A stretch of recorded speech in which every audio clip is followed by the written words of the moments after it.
Hello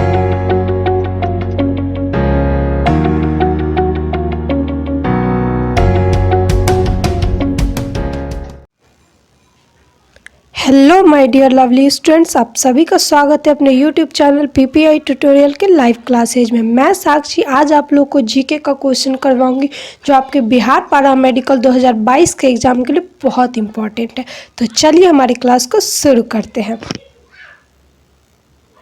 GK के most important question करने जा रहे हैं जो आपके बिहार पैरा मेडिकल 2022 के एग्जाम के लिए बहुत इंपॉर्टेंट है। ठीक है, तो अंत तक सारे क्वेश्चंस को आप लोग को देखना है।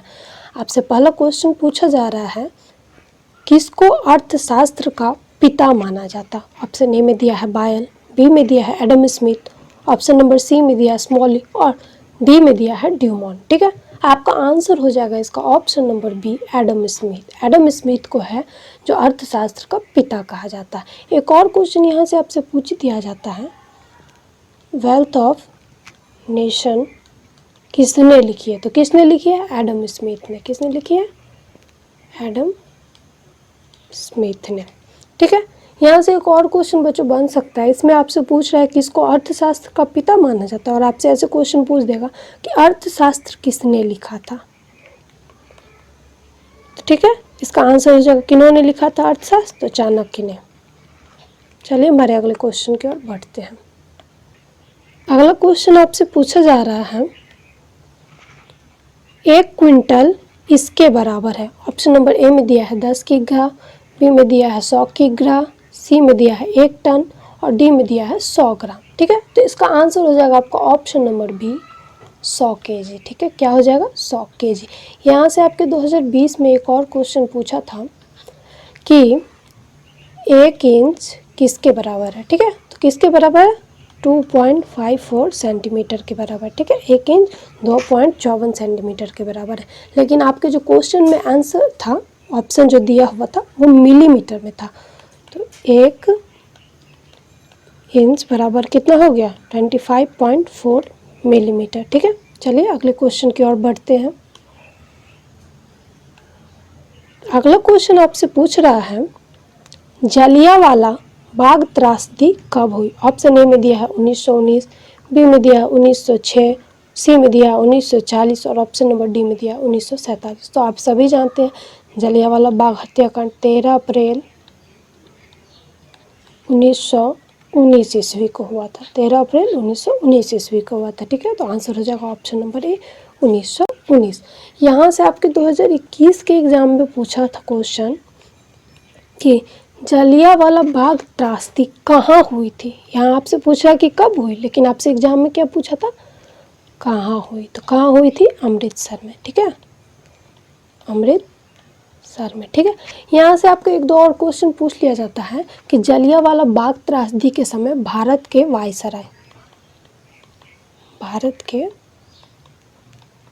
वायसराय तो कौन थे? Lord Chelmsford. ठीक है, चलिए नेक्स्ट क्वेश्चन की ओर बढ़ते हैं।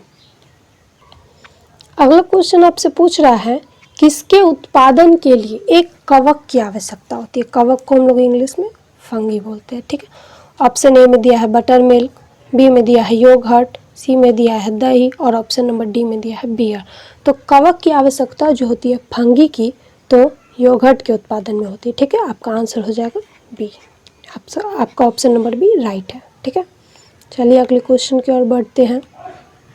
अगला क्वेश्चन आपसे पूछ रहा है, बायोकॉन को किसने स्थापित किया? बायोकॉन को किसने स्थापित किया?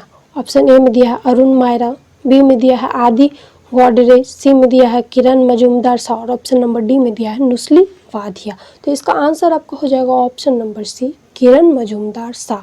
बायोकॉन को किरण मजूमदार शाह ने स्थापित किया था। ये बायोकॉन कंपनी है। अगला क्वेश्चन आपसे पूछ रहा है, यूनेस्को का मुख्यालय कहाँ पर है? आंसर ऑप्शन में दिया है ए भारत, बी फ्रांस, सी में दिया है इंग्लैंड और ऑप्शन नंबर डी में दिया है यूएसए। तो आपका यूनेस्को का जो मुख्यालय है ये फ्रांस में है। फ्रांस न दे के कभी कभी आपसे डाल देता है ऑप्शन में पेरिस। तो फ्रांस कहाँ है? पेरिस में। फ्रांस के पेरिस में ही यूनेस्को का मुख्यालय है। चलिए हम लोग अब यूनेस्को का फुल फॉर्म देख लेते हैं। तो यूनेस्को का फुल फॉर्म क्या हो जाएगा? United Nation education scientific cultural organisation. ठीक है, ये आपको यूनेस्को का फुल फॉर्म हो गया। अगर हम लोग नेक्स्ट क्वेश्चन की ओर बढ़ते हैं, अगला क्वेश्चन आपसे पूछ रहा है मलेरिया किसके द्वारा होता है? ठीक है, मलेरिया किसके द्वारा होता है? ठीक है, ऑप्शन ए में दिया है प्रोटोजोआ, बी में दिया है जीवाणु, ऑप्शन नंबर सी में दिया है विषाणु और ऑप्शन नंबर डी में दिया है कवक। तो मलेरिया आपसे पूछ रहा है किसके द्वारा होता है, तो चलिए जो इंग्लिश वाले स्टूडेंट है उसके लिए मैं आपको इंग्लिश में बता देती हूँ जीवाणु, विषाणु और कवक को क्या कहते हैं।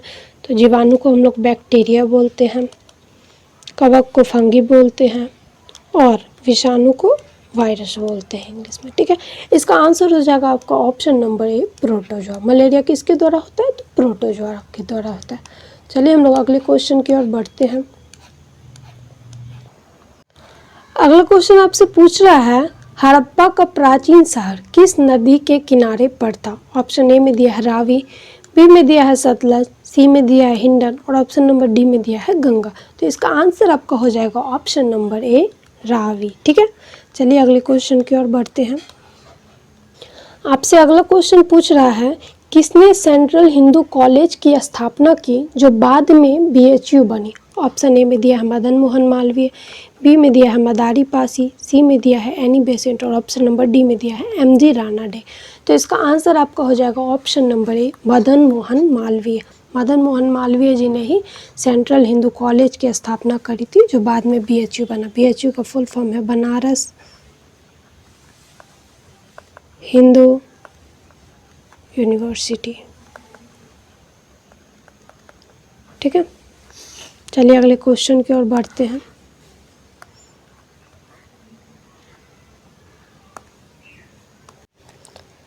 अगला क्वेश्चन आपसे पूछ रहा है मिजोरम भारत का 23वां राज्य कब बना? ऑप्शन ए में दिया 1968 ईस्वी में, बी में दिया 1986, सी में दिया है 2000 और ऑप्शन नंबर डी में दिया 1978। तो इसका आंसर हो जाएगा आपका ऑप्शन नंबर ए 1968। और सभी को कमेंट बॉक्स में बताना है मिजोरम की राजधानी। ठीक है, मिजोरम की राजधानी बताना। यहाँ से एक और क्वेश्चन आपके एग्जाम में पूछ देता है कि झारखंड राज्य कब बना? तो कब बना? 15 नवंबर 2000 ईस्वी को आपका झारखंड राज्य बना। ठीक है, चलिए अगले क्वेश्चन की ओर बढ़ते हैं।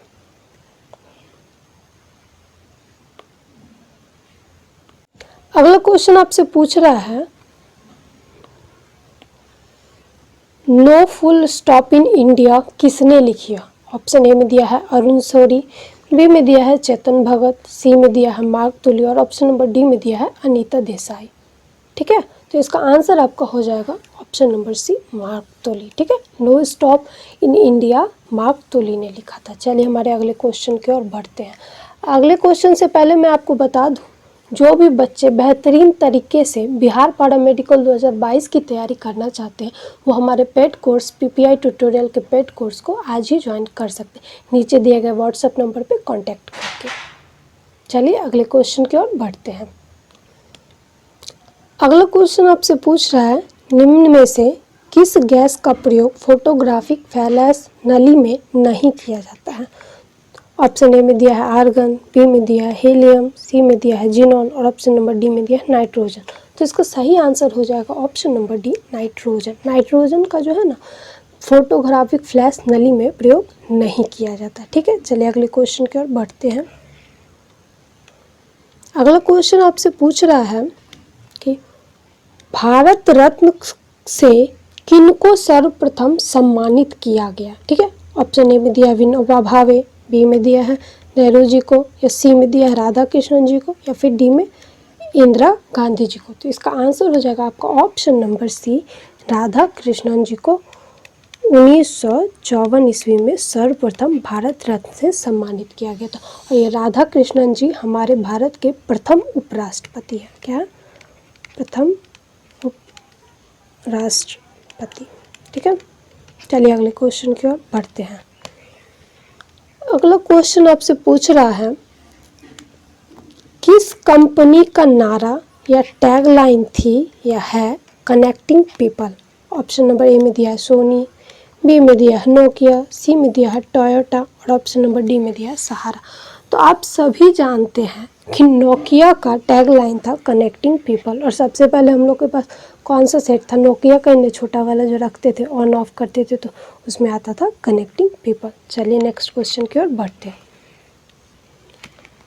अगला क्वेश्चन आपसे पूछ रहा है, फैदम किसका एक मात्रक है? ऑप्शन ए में दिया है ध्वनि, बी में दिया है प्रकाश, सी में दिया है समुद्री गहराई, ऑप्शन नंबर डी में दिया है चुंबकीय क्षेत्र। तो फैदम जो मात्रक है ना, ये समुद्र की गहराई का, समुद्री गहराई का मात्रक है फैदम।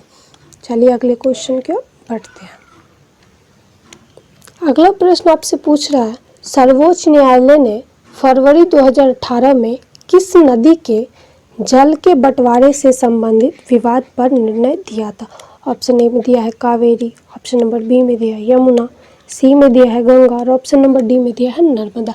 इसका आंसर आपका हो जाएगा ऑप्शन नंबर ए सर कावेरी। ठीक है, सर्वोच्च न्यायालय ने फरवरी 2018 में कावेरी नदी के जल बंटवारे संबंधी विवाद पर निर्णय लिया था, और ये किन दो राज्यों के बीच था? तो तमिलनाडु और कर्नाटक के बीच ये विवाद था। ठीक है, चलिए अगले प्रश्न की ओर बढ़ते हैं।